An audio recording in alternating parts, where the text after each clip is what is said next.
Thumbnails, guys. Your thumbnails are so incredibly important. In fact, they're so important that when you Google thumbnail, it says nail of the thumb first, but when you click images, there's not a thumb in sight. It's all YouTube. YouTube, YouTube, YouTube.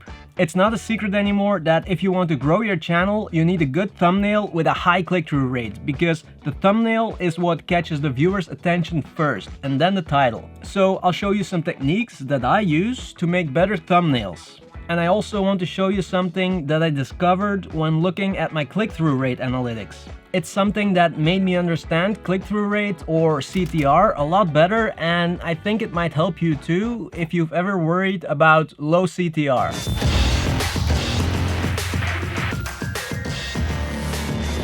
Okay, so what's a good CTR? Well, YouTube says that on average it's somewhere between 2 and 10%. 2 to 5 being normal, and then 5 to 10% really good. Some people talk about 12%, 15%, but just forget that, because I only have one video with a CTR higher than 10, and it's 10.1. So also, the more impressions you get when your channel starts to grow, your CTR will go down. Ever since my channel started to grow faster, all the stats went up, but CTR went down. So it's a confusing little thing, click-through rate or CTR. I've noticed that on average I get a CTR between 4 and 8%, but I discovered something that made me understand why some videos get a high CTR and some get a low CTR. You'll probably say it's a bad thumbnail, but no, it's not a bad thumbnail. I've noticed that sometimes when I have two good videos for the exact same audience, and they both have a good thumbnail and a good title, one video will get a CTR of 4% and the other one 9%.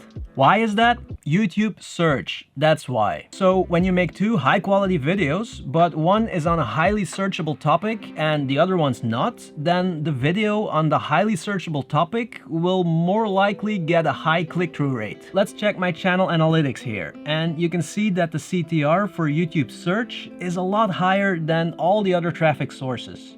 That's also why my top videos, when it comes to CTR, are all highly searchable topics. Reviews of lenses and lighting, or videos with a camera name in the title. So don't worry too much if one of your videos has a low CTR, but it's on a topic that's not highly searchable. In that case, you'll just have to wait until YouTube decides to show that video to a lot of people. And it's also normal that videos like that have a lower CTR, because people are not looking for them. They're not searching for those videos. They see the video in their YouTube homepage, and when the thumbnail looks interesting enough and the title, then they might decide to click on it. But it's different when people are actually looking, searching for a topic, you know? And a low CTR also doesn't mean less subscribers or less views. Here's a video that recently got a boost in views because YouTube all of a sudden started showing it to a lot of people. It's one of those videos that did really well in the beginning when I uploaded it, but then it just faded away. Until recently, when it got a boost again. So here you can see that this video wasn't anything special until 150 days after the upload. And when we check the traffic source for that video, you'll see that most of the views and also subscribers come from browse features, not search. So YouTube showing this video on people's YouTube homepage. And the CTR is just 3.1%, half of what YouTube searches for this video. Okay, so I hope this will make you understand CTR a little bit better, but either way, your thumbnail has to be good. It matters. So I'll show you what I pay attention to and what techniques I use to make my thumbnails look better and stand out. You don't need screaming colors that hurt your eyes, but when we go back to the beginning of my channel, it all looks a bit bland and boring, and then it got too dark and we went from that to what we have now. I think I found a style that works well now with the blue tones and things like that. I think it's definitely good to have a style, but that doesn't mean that every thumbnail has to look exactly the same with the same colors. I have the blue tones for the thumbnails in the studio or product shots, and then of course when I make a video outside I have natural looking outdoors nature colors. That's normal. But what the thumbnail looks like or the colors I use is not random, because usually before I make the thumbnail, I do a search on YouTube to find videos on a similar or the same topic, so that I have an idea of what all the thumbnails look like. Let me show you an example. For my review video of the Canon 35mm RF lens, here are all the videos when I do a search on that lens. See how all the colors are similar? All thumbnails look exactly the same basically, and then boom, there's mine. You see how it stands out? So if all those videos would have a thumbnail with a lot of blue tones, then I would have done something differently. It's important to stand out when people scroll over all those thumbnails. You want them to click on yours because it catches their eye, so use colors to your advantage, and it's really easy to do that. For almost all my thumbnails I use 1 or 2 RGB lights. My favorite one is the Pixel here, and it's pretty cheap too. You can find it in the description, and yeah, I've said it before. An RGB light is one of the most underestimated pieces of gear for YouTubers and videographers. So check out the thumbnails of videos you're competing with and use that information to make one that stands out. Not one you hope will stand out, but one that will stand out. I haven't found any proof in my analytics that with or without text works better. I think colors and style are a lot more important. What I do think is that if you want to use text, you should add something to make your thumbnail stand out from other ones with text. I usually use a very simple 3D kind of effect. It's this one, where the text goes behind yourself or an object in the photo, and it's super easy to do in Photoshop and probably also a lot of free editing programs. Here's the easiest way to do it. So put the text on the photo, rasterize the text. That means transforming it to pixels. Be careful, because once you do this, you can't change the text anymore. You'll have to add it again. Then select the eraser tool and just erase part of the text. To make it easier to see what parts you need to erase, you can take down the opacity of the layer, like that. If you want a more advanced technique, add text to the photo, then click here to make a layer mask, select the masked thumbnail, and now select the paintbrush. And when you paint with black, it will erase the text, but it's not actually gone, because when you paint with white, it will appear again. And you can still change the text if you'd want to. It makes your thumbnail look a lot more professional, and when someone sees it, they'll be like, wow, that guy puts a lot of effort in his thumbnails, so that must be a good video, right? Let me click on it, and boom, mission accomplished.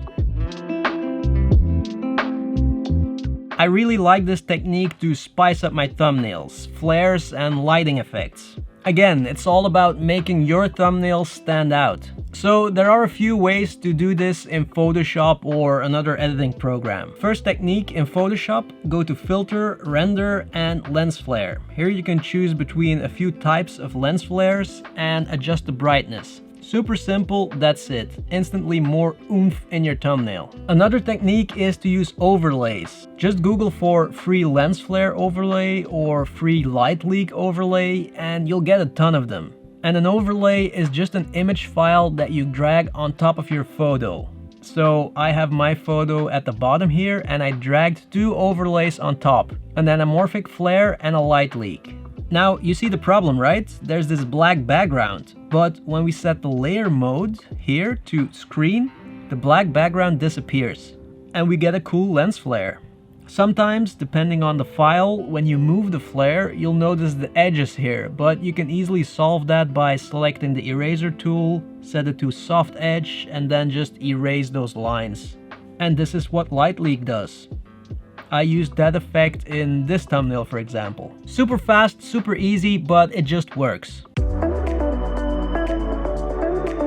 Should you use a photo or a screen grab from your video? It depends. Sometimes I put a lot of effort in it and I do a proper photo shoot, but sometimes just a screen grab works just as well. Now, in some cases, it's easier to use a screen grab, but not from the video you're about to upload. Confused? No? Yeah? Let me explain. It's super simple. So sometimes I want a specific expression or action in my thumbnail. And when you try to capture that, something very specific with a photo, you're gonna have to try a lot of times, 10 times, 20 times, 50 times, you know, because you have to set the timer of your camera, then go in front of the camera, do your thing, check on the camera if it's good enough, and then do it all over again. It's really difficult sometimes that way. So what I do sometimes is just set my camera to 4K video, start recording, and then I start doing my thing.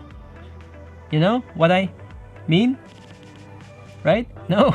You just do all your poses or expressions, and then afterwards you pick the best frame. Super simple. Definitely a lot easier than having to take 50 photos, for example.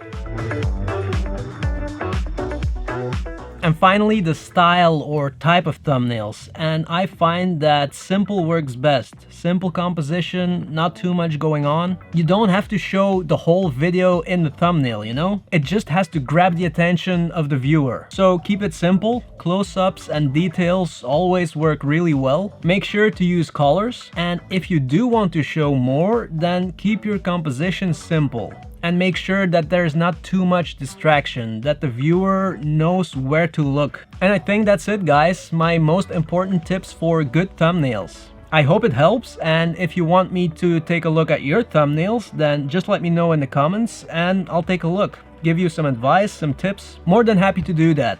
Thank you so much for watching, and see you in the next one.